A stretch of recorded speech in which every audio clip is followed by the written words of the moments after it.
Hello, welcome to AKSIS. Daily current అఫైర్స్లో భాగంగా రీసెంట్గా సుప్రీంకోర్టు ఒక సంచలనమైనటువంటి వ్యాఖ్యలు చేసింది. Right to die is a fundamental right under article 21 of Indian constitution. అసలు ఒక మనిషి సహజంగా పుట్టడం ఏ విధంగా అయితే పుడతాడో, మరణం అనేటువంటిది కూడా తప్పించుకోలేం. ఖచ్చితంగా ఏదో ఒక సమయాన మరణం అనేటువంటిది సర్వసాధారణం.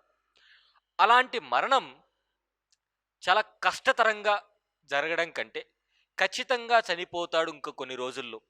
ఈ వ్యాధి వల్ల ఎలాంటి అంటే ఈ యొక్క ట్రీట్మెంట్ వల్ల ఎలాంటి ప్రయోజనం లేదు.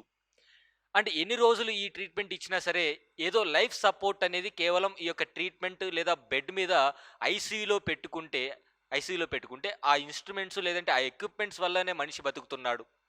ఆ ఎక్విప్మెంట్స్ తీసేస్తే ఇంకా తుది శ్వాస విడుస్తాడు అన్నటువంటి పరిస్థితుల్లో నిజంగా ఒక మనిషి తన జీవిత కాలంలో ప్రశాంతంగా మరణించడం అనేటువంటిది కూడా తనకు కల్పించినటువంటి ఒక హక్కుగా సుప్రీంకోర్టు తెలియజేసింది. అంటే సాధారణంగా హాస్పిటల్లో చివరి రోజులు గడపడం కంటే ఖచ్చితంగా మరణిస్తాడు అనుకున్నప్పుడు తన కుటుంబం మధ్య చనిపోవడం అనేది చాలా ఆనందదాయకం. అది అంటే చివరి రోజుల్లో ఆ వ్యక్తికి మనం కల్పించేటువంటి ఒక వెసులుబాటు. డిగ్నిఫైడ్‌గా మరణించడం అనేటువంటిది కూడా ఫండమెంటల్ రైటే అని చెప్పేసి సుప్రీంకోర్టు రీసెంట్‌గా ఇచ్చినటువంటి ఒక జడ్జిమెంట్‌లో తెలియజేసింది. అసలు రైట్ టు డై అనేటువంటిది ఏ ఆర్టికల్ కిందకొస్తుంది? సుప్రీంకోర్టు ఏ సందర్భంలో ఈ మాటలు చెప్పిందో ఓసారి చూసే ప్రయత్నం చేద్దాం. So, euthanasia right to die with dignity. Right to die with dignity అంటే హూందాగా మరణించడం, ప్రశాంతమైనటువంటి వాతావరణంలో మరణించడం కూడా నీకున్నటువంటి ఒక ప్రాథమిక హక్కే. ఈ హక్కు నీకు ఆర్టికల్ 21 కింద ఫండమెంటల్ రైట్స్‌లో మనకి ఇవ్వడం జరిగింది. సో, దీన్ని సుప్రీంకోర్టు క్లియర్ కట్‌గా తెలియజేసింది. అసలు యాక్టివ్ యుతనేషియా అంటే ఏంటి? ప్యాసివ్ యుతనేషియా ఏంటి? So, dignified passing for all. మీరు గమనించండి. అటల్ బిహారీ వాజ్పేయి లాంటి వాళ్ళు కావచ్చు. అంతవరకు ఎందుకండి. నార్మల్‌గా మనకు తెలిసినటువంటి వాళ్ళు కూడా ఐసీయూలో లైఫ్ సపోర్ట్ మీద బెడ్ మీద పడుకొని తుది శ్వాస అనేది అలా తీసుకుంటూ ఉంటారు. అంటే ఆ సో కాల్డ్ ఆక్సిజన్ తీసేస్తే ఆ మనిషి మరణిస్తాడు.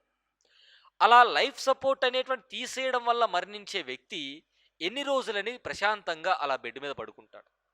అలాంటి సందర్భంలో ఉన్నటువంటి వ్యక్తికి మరణం అనేటువంటి తప్పదు కాబట్టి తన కుటుంబం మధ్య ప్రశాంతంగా మరణించడం అనేటువంటి ఒక అవకాశాన్ని కల్పించాలని చెప్పి సుప్రీంకోర్టు చెప్తుంది. సో ఈ కాంటెక్స్ట్లో రైట్ టు పీస్ఫుల్ డై అనేది ఆర్టికల్ 21 ఆఫ్ ఇండియన్ కాన్స్టిట్యూషన్ కింద మనకి చెప్పడం జరుగుతుంది. సో ప్రశాంతంగా మరణించడం అనేటువంటిది కూడా ఆర్టికల్ 21 కిందకి రావడం జరుగుతుంది. యాక్చువల్గా ఈ కేసు అనేటువంటిది right to die with dignity as a fundamental right అనేటువంటిది ఆర్టికల్ 21 కింద సుప్రీంకోర్టు అనేది కామన్ కాజ్ అనేటువంటి ఒక NGO versus union of India 2018లో భాగంగా సుప్రీంకోర్టు ఇచ్చినటువంటి తీర్పు అన్నమాట ఇది. సో ఈ కాంటెక్స్ట్లో సుప్రీంకోర్టు ఏం చెప్పింది అంటే ఒక మనిషి బ్రతకగలడు, అంటే కొంత ట్రీట్మెంట్ ఇవ్వడం వల్ల మనిషి బ్రతుకుతాడు అన్నప్పుడు ఆ ట్రీట్మెంట్ని ఇవ్వడం మంచిదే. అలా కాకుండా ఎక్కువ రోజులు బెడ్ మీద ఉన్నాడు అని చెప్పేసి అతనికి ఏదైనా పాయిజన్ ఇంజెక్షన్స్ ఇవ్వడం కానివ్వండి, అలాంటివి చేసినట్టయితే దాన్ని యాక్టివ్ ఇథనేషియా అంటాం. అంటే ఉద్దేశపూర్వకంగా మనిషిని ఏదో ట్రీట్మెంట్ అంటే చంపడం కోసమే ట్రీట్మెంట్ లేదంటే మరణించడం కోసమే ఇంజెక్షన్స్ ఇవ్వడం కానివ్వండి, ఇట్లాంటివి ఏమైనా ఇచ్చారనుకోండి అది భారతదేశంలో ఇల్లీగల్గా పరిగణించడం జరుగుతుంది. సో కాకపోతే ప్యాసివ్ ఇథనేషియా అనేటువంటిది మాత్రం so the court upheld the legality of passive euthanasia. భారతదేశంలో ఏ రకమైనటువంటి యుతనేషియా అనేది లీగల్ అంటే ప్యాసివ్ యుతనేషియా అనేటువంటిది లీగల్.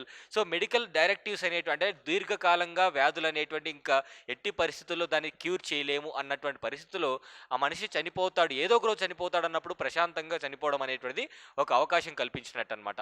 ఇక్కడ మీరు చూడండి, ఇలా ఇంజెక్షన్స్ అనేటువంటివి లేనిపోని ఇంజెక్షన్స్ చంపడం కోసం ఇచ్చినట్టయితే దాన్ని యాక్టివ్ యుతనేషియా అంటాం. దీన్ని ఇల్లీగల్, ఇది మనకి ఇల్లీగల్గా పరిగణించడం జరుగుతుంది భారతదేశంలో.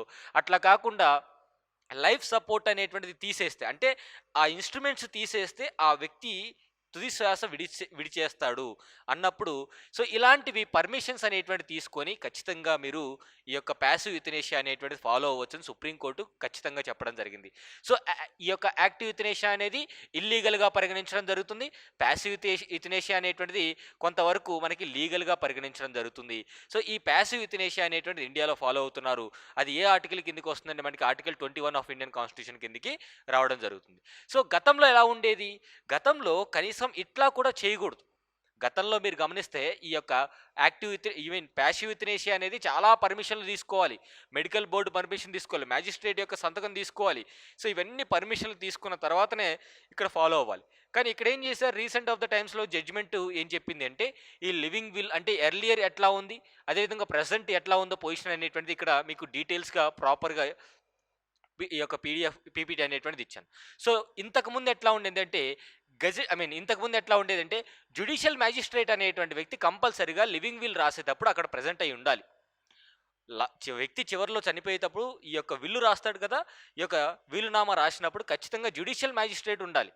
మరి ప్రతి వ్యక్తికి జ్యుడిషియల్ మ్యాజిస్ట్రేట్ ఉండాలి అంటే చాలా కష్టం కదా.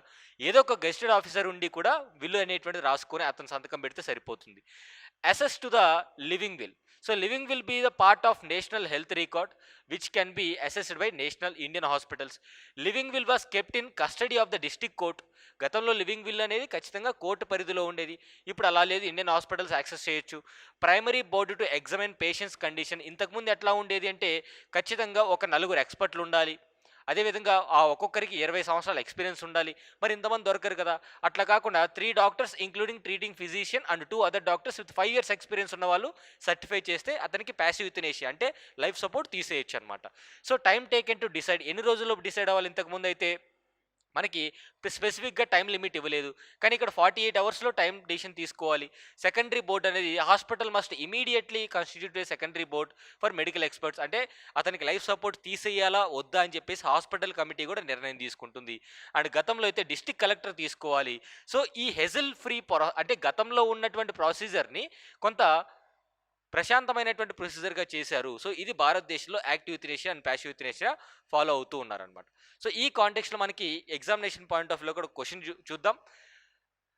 Supreme court of India has recognised the right to die with dignity as a fundamental aspect of right to life under which of the following article. మీ యొక్క ఆన్సర్ అనేది కమెంట్ రూపంలో తెలియజేయండి. Thank you so much.